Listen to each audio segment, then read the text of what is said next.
Yo, ዋጓን ዩቲዩብ ዋጓን ገነርስ ዋጓን አርሰናላውያን እንደምን አደራችሁ፣ እንደምን ዋላችሁ፣ እንደምን አመሻችሁ። በያላችሁበት ሀገር ሰዓት አቆጣጠር እንደምከረማችሁ። ሳሚ ነኝ። ለማታውቁኝ የዩቲዩብ ቻናሌ ስም ሳሚ ገነር ይባላል። አርሰናልን የምትወዱ ስለ አርሰናል መስማት የምትወዱ ስለ አርሰናል መስማት እጅግ በጣም ይመቸናል ምትሉ ካላችሁ ምን ጠብቃላችሁ? አሁኑኑ ሰብስክራይብ በማድረግ የዩቲዩብ ቻናሌ ቤተሰብ መሆን ትችላላችሁ። ነባሮች ላይክ፣ ሼር፣ ኮመንት ላይ ሀሳብ አስተያየታችሁን በመስጠት ዩቲዩብ ቻናላችንን ሞቅ ደመቅ እንድታረጉልን በአክብሮት ጠይቃለሁ። ቪዲዮንም ስትጀምሩ ላይክ አድርጋችሁ ጀምሩት። የእናንተ ላይክ ማድረግ እንደዚህ አይነት ኮንተንት መስማት መመልከት ለሚፈልግ የአርሰናል ደጋፊ የሌላም ደጋፊ ዩቲዩብ ሪኮመንድ ስለሚያደርግልኝ ለእኔ እጅግ በጣም ጠቃሚ ነውና በትህትና በቅንነት ቪዲዮን ስትጀምሩ ላይክ እያደረጋችሁ ጀምሩ ማለት ፈልጋለሁ። ተመልሻለሁ። እንግዲህ የአምስተኛ ዙር ኤፍኤ ካፕ መርሃ ግብር ነገ ከሜዳችን ወጥተን የሊግ ዋን ቲም የሆነውን ማንስፊልድ ታውንን አስተናግደን የምናደርገው ጨዋታ ይጠበቃል። ስለዚህ ጨዋታ ቅድመ ሀሳቦችን ለመዳሰስ ነው የመጣሁት። እንግዲህ ይሄ ፐርፌክት ድልድል ብዬዋለሁ።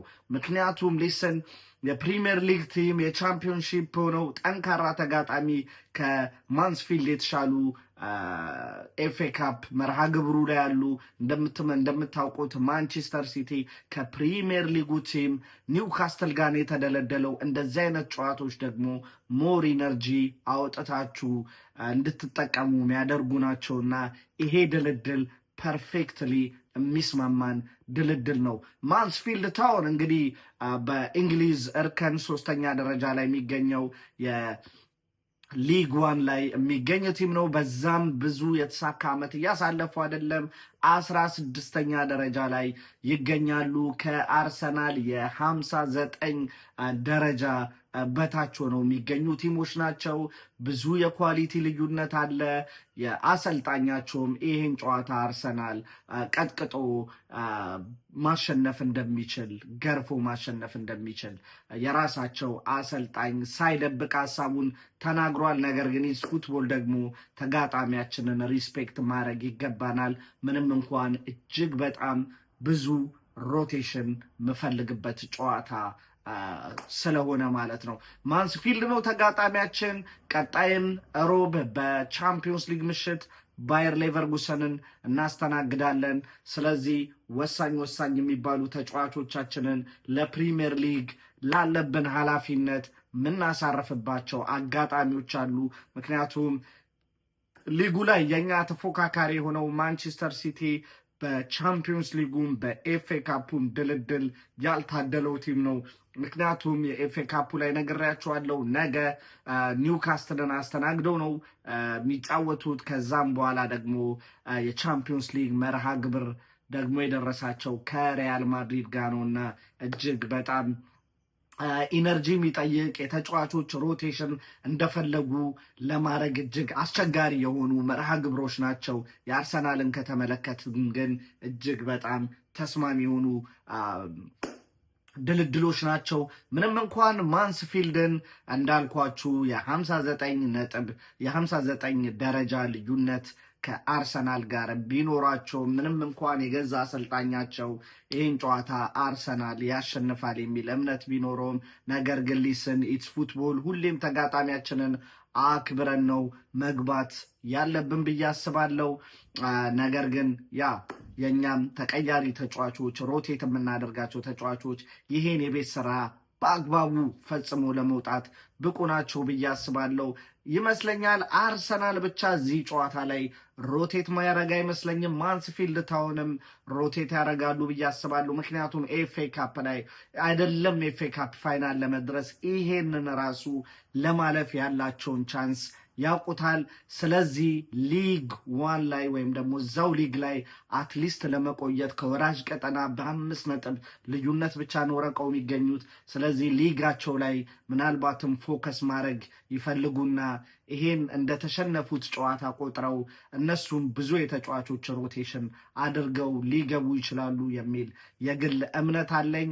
ምክንያቱም ማታሸነፈው ጨዋታ ላይ ብዙ ጠንካራ ተጫዋቾችን ተጠቅመህ ሊጉ ላይ ያለውን ኮምፒቲሽን ማዳከም ወይም ደግሞ ያን ኢፌክት ሪስክ መውሰድ አትፈልግም። ስለዚህ በነሱ በኩልም ይሄን ጠብቃለሁ። በአርሰናል በኩል ግን እንደነገርኳችሁ እጅግ በጣም ብዙ የተጫዋቾች ሮቴሽን ፈልጋለሁ። ስፔሻሊ የተወሰኑ ተጫዋቾችን ለንደን እዛው ትተን መምጣት አለብን ብዬ አስባለሁ።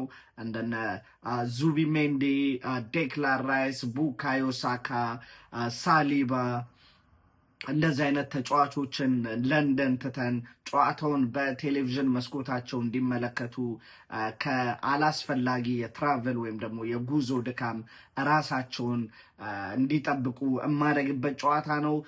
በተቃራኒው ደግሞ እንደነገርኳችሁ ሮቴሽን ማድረግ ስለምፈልግ የነሱን ቦታ ተክተው የሚገቡ ተጫዋቾች ደግሞ ከነሱም እጅግ በጣም ወሳኝ የሆነ ፐርፎርማንስ እፈልጋለሁ። እንደነ ማይልስ ሉዊስ ስኬሊ ጥሩ ፐርፎርማንስ የጨዋታ ጊዜ ሲያገኝ በተደጋጋሚ ጥሩ ፐርፎርማንስ ያሳየን እነ ኖርጋርድ፣ ጋብርኤል ጄሱስ፣ እነ ካላፊዮሪ እጅግ በጣም እዚህ ጨዋታ ላይ ራሳቸውን ማሳየት ይጠበቅባቸዋል። ምክንያቱም ተከታታይ ጨዋታዎች ከፊታችን አሉ። ስለዚህ ለነዚህ የጨዋታ ጊዜ ለማግኘት ራሳቸውን በደንብ ማሳየት አለባቸው። ከቲሙ ጋር ኮምፒት ማድረግ አለባቸው። ሊስን እገሌ ቢቀመጥ እኔ በደንብ ያን ቦታ ላይ መሸፈን እችላለሁ። ዋይነት ዩኖሚን ጋብርኤል ጄሱስ ለምንድን ነው ኮምፒት የማያደርገው? ላይክ ሃርድ ወርክ አድርጎ ሊሰን እኔ እስካገባው ድረስ ቪክቶር ኮሬዝ የሚባል ነገር አይኖርም። እድሉን እስከሰጠኝና እድሉን እስከተጠቀምኩበት ድረስ ማይልስ ሉዊስ ስኬሊም እንደዛው ለማይልስ ሉዊስ ስኬሊ ይሰራል። ካላፊዮሪ ሌላኛው ተጫዋች ነው ቦታውን በሄንካፔ እየተነጠቀ ያለ። ስለዚህ ካላፊዮሪም የነገው ጨዋታ ላይ ራሳቸውን የጨዋታ ጊዜ ያገኙ ተጫዋቾች ራሳቸውን ለማሳየት መሞከር አለባቸው፣ እነ ኖኒ ማድዌክንም ጨምሮ ማለት ነው። ስለዚህ አርሰናል የነገን ጨዋታ ብዙ የተጫዋቾች ሮቴሽን የምፈልግበትና ኮምፈርተብል የሆነ ድል መመልከት የምፈልግበት ጨዋታ ነው። ስለዚህ ጨዋታ ብዙም ማለት አልችልም፣ ምክንያቱም የሊግ ዋን ቲም ናቸው። ስለነሱ ባክ ላስት 5 ጨዋታዎች ወይም ደግሞ ሂስቶሪካል ብዙ መተንተን ያለብኝ አይመስለኝም።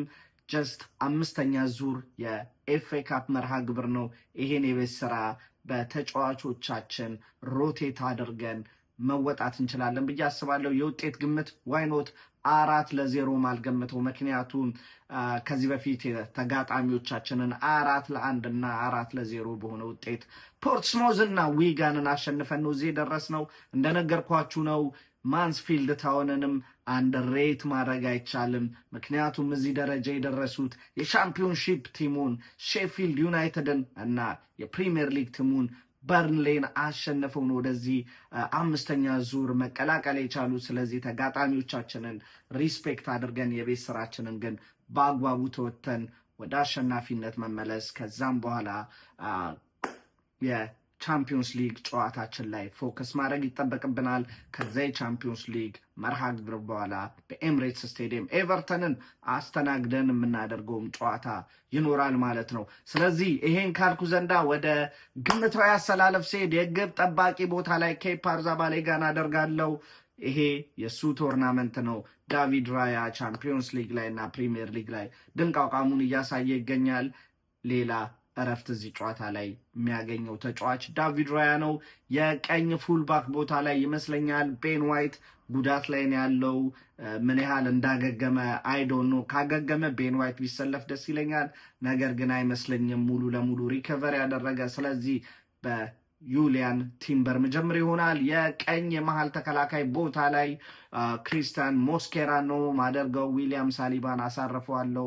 ክሪስቲያን ሞስኬራን ታዲያ ልምድ ባለውና የመሪነት ችሎታው የምናደንቀው የባለፈው የብራይተኑ ጨዋታ ላይ ማን ኦፍ ዘ ማች የሆነውን ጋብሪኤል ማጋሌዝን አጣምሬ በግራ የመሃል ተከላካይ ቦታ ላይ ግራ የፉልባክ ቦታ ላይ ደግሞ ሄንካፔን ተክቶ ዛሬ የነገው ጨዋታ ላይ ካላፊዮሪ እንዲገባ ፈልጋለሁ። ከዛም የነገርኳችሁ ነገር ከካላፊዮሪ የምጠብቀው ነገር ነው ማለት ነው።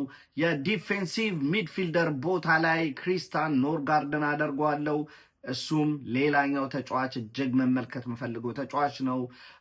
ዙቢሜንዲን ተክቶ እሱ ሲገባ የዴክላን ራይስ ቦታ ላይ ካይ ሃቨርትዝን አደርጓለሁ 8 ቁጥር ቦታ ላይ ተሰልፎ ጥሩ ጎኖችን ተመልክቼበት ነበረ። ስፔሻሊ ከቪክቶር ዮኬሬስ ጋር የነበራቸው ሊንክ አፕ በጣም ነበር የተመቸኝ። እዚህ ጨዋታ ላይ እሱም በ8 ቁጥር ማስጀምር ይሆናል። ሌላኛው 8 ቁጥር ኤብሪ ቼዜን ተክቶ ማይልስ ሉዊስ ስኬሊ እንዲጀምር እፈልጋለሁ። ምክንያቱም ማይልስ ሉዊስ ስኬሊ ተፈጥሯዊ ቦታው የመሃል ተጫዋች እንደሆነ እናውቃለን። ስለዚህ እዚህ ጨዋታ ላይ ማይልስ ሉዊስ ስኬሊ ከክሪስቲያን ኖርጋርድ እና ካይ ሃቨርትዝ ጋር ተጣምሮ እንዲጀምር ፈልጋለሁ። ዋይኖት ለምን አንሞክርም? እንደዚህ አይነት ኤክስፐሪመንት ማንስፊልድ ታውን ላይ ካልሞከረን ማን ላይ እንሞክራለን? ስቲል ጥሩ ተጫዋቾች ናቸው። ማንስፊልድ ታውንን መናቄ ሳይሆን ኳሊቲ ተጫዋቾች ናቸው እነዚህ። ምንም እንኳን ዋና ተጫዋቾቻችን ባይሆኑ፣ ምንም እንኳን እዛ ቦታ ላይ እነዚህን 3 ተጫዋቾች አጣምረን መመልከት ባንችልም፣ እንደዚህ አይነት ጨዋታዎች ግን አዲስ ኤክስፐሪመንት ለመሞከር ምቹ ናቸው ብዬ አስባለሁ። የቀኝ ዊንግ ቦታ ላይ ደግሞ ወይም ክንፍ ቦታ ላይ ኖኒ ማድዌኬን ማሰልፍ ይሆናል። እንዲሁም ከተቻለ ማክስ ዶመንም ከጉዳት እንደተመለሰ ይታወቃል። ማክስ ዶመንም ቢጀምር ደስ ይለኛል፣ ምክንያቱም ያለበትን ሁኔታ ማየት እንፈልጋለን። ዲስ ታዳጊ ሱፐርስታር ቀጣይ የአርሰናል አዲስ ፕሮጀክት ተረካቢ ከሚሆኑ ተጫዋቾች አንዱ ነው ብዬ አስባለሁ። አርሰናልም ከዚህ ተጫዋች ጋር ብዙ ህልሞች ያሉት ይመስለኛል። ቲሙ ምን ያህል ፕሮቴክት እንደሚያደርገው ተጫዋቹን በመመልከት ብቻ እሱን መገመት ቀላል ነው። የቀኝ ክንፍ ቦታ ላይ ማርቲኔሊን የምጠቀም ይሆናል ማለት ነው። የፊት 9 ቁጥር ቦታ ላይ ጋብርኤል ጄሱስን አደርግና ሊስን። ይሄ እጅግ በጣም ቀላል የሚባል ወይም ደግሞ ቲም አይደለም፣ ይታወቃል። የአርሰናል ሮቴሽን ቲም ራሱ ስትሮንግ ቲም እንደሆነ በዚህ ቲማችን ታዲያ ማንስፊልድን አሰልጣኛቸው እንዳለው 4-0 አፈራርሰን እንግዲህ ወደ ቻምፒዮንስ ሊጉ ጨዋታ የምናመራ ይሆናል ማለት ነው። ግምታችሁን ኮመንት ሴክሽን ላይ ያሳውቁል። የዛሬ የነበረን ርዕሴን ይመስላል። ነገ ከጨዋታ በኋላ በማች ሪያክሽን ቪዲዮ እስከምንገናኝ ድረስ አማውት ፒስ ካሞን ዩ ገነርስ